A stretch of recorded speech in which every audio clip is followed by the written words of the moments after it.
ఏదో వస్తదని మూర్ఖత్వంతో మాత్రం ఆచార రీతిగా చేయడం వల్ల ప్రయోజనం లేదు.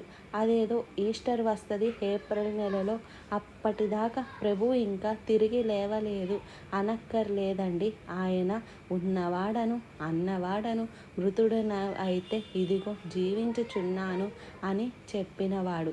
ఆయన నేడు సజీవుడు. ఆయన ఈరోజు, ఆ రోజు, ఏ రోజు, ఆదియు అంతము నేనే అన్నవాడు.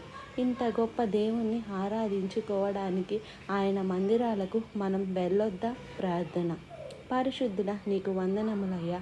మరొకసారి నీ ఆవరణలోనికి వెళ్ళి నిన్ను ఆరాధించుకునే భాగ్యం మాకు అనుగ్రహిస్తున్నావయ్యా. జనులు మందిరమునకు వెళ్ళుదుమని రండి అని చెప్పినప్పుడు నేను సంతోషించితిని అన్నట్లు నీ సన్నిధిలో మేము సంతోషించుట కొరకు సమాజము కూడి